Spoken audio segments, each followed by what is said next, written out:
Welcome from Iqbal industrial law services. आज का जो हमारा लीगल लेक्चर है वो है Karachi jurisdiction decline. Pecuniary jurisdiction Karachi के लिए डिक्लाइन कर दी गई। जैसा कि आप जानते हैं, इससे पहले हमारा लीगल लेक्चर भी मौजूद है। 4 फरवरी को सिंध असम्बली ने जो सिंध सिविल कोड ऑर्डिनेंस 1962 है उसमें अमेंडमेंट की थी और उस अमेंडमेंट की रूह से कराची कोर्ट्स को अनलिमिटेड ज्यूरिडिक्शन दे दी गई थी।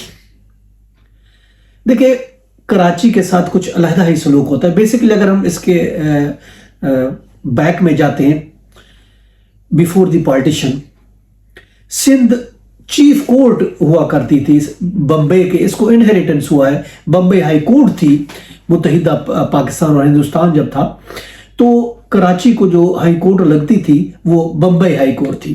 कराची में अंग्रेजों ने एक चीफ कोर्ट बनाई थी, तो कराची को एक चीफ कोर्ट का दर्जा हासिल था और चीफ कोर्ट होने के नाते जो ओरिजिनल ज्यूरिडिक्शन इसी चीफ कोर्ट को हुआ करती थी। अब उसके बाद पाकिस्तान मार्ज वजूद में आया तो इसको चीफ कोर्ट को हाई कोर्ट का दर्जा दे दिया गया था। अब उसके बाद जो सिंध सिविल कोर्ट्स 1962 कानून था उसमें इसको ओरिजिनल ज्यूरिडिक्शन रखते हुए कुछ पावर्स जो है वो डिस्ट्रिक्ट जज को, सिविल जज को दे दी गई थी। अब बढ़ते बढ़ते लास्टली जो ज्यूरिडिक्शन इससे हटाई गई और डिस्ट्रिक्ट जज को या सीनियर सिविल जज को दी गई थी। उसके मुताबिक 65 मिलियंस की पिक्यूनियरी ज्यूरिडिक्शन दी गई थी, यानी 65 मिलियन से अबव की अगर कोई केस होगा रिकवरी का, प्रॉपर्टी का, तो फिर वो सिंध हाई कोर्ट में बतौर ओरिजिनल ज्यूरिडिक्शन फाइल होगा। देखिए, पाकिस्तान में कहीं कोई ऐसा कानून नहीं है, ना सिंध में भी नहीं है और भी किसी सूबे में नहीं है। ये सिर्फ और सिर्फ कराची की हद तक है।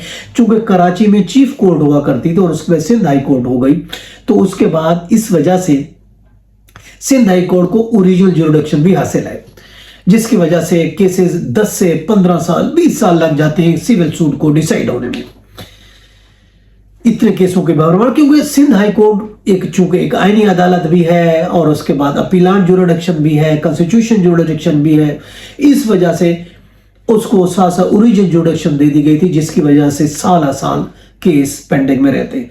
यहाँ बड़े बड़े माफिया हैं, बड़े बड़े जो ये नहीं चाहते कि डिस्ट्रिक्ट कोर्ट को ये ज्यूरिडिक्शन दी जाए।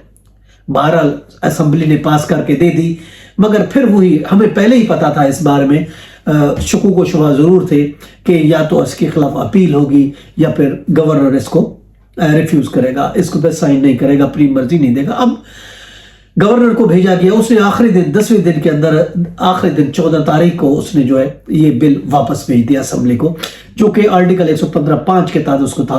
116 में उसको असेंस चाहिए थी, मगर उसने वो मर्जी असेंस अपनी रजामंदी नहीं दी, वापस बिल में। अब उसमें वापस भेजने के लिए एक वैगो किस्म की इलॉजिकल, जो कि कोई लॉजिक नहीं है, रीजन दी गई फजूल किस्म की कि इस तरह टाइम बचत होगा, सिविल कोर्ट में टाइम ज्यादा लगे। कोई उससे ये पूछे 15 से 20 हजार रुपए जिसकी मिनापली है, जिन बड़े बड़े कंपनीज की आती हैं, एक केस में स्टे ले लिया, 10 लाख 20 लाख ले लिया, स्टे ले लिया, फिर 15-20 साल के लिए गया केस, फिर चलना ही नहीं है, आना ही नहीं है।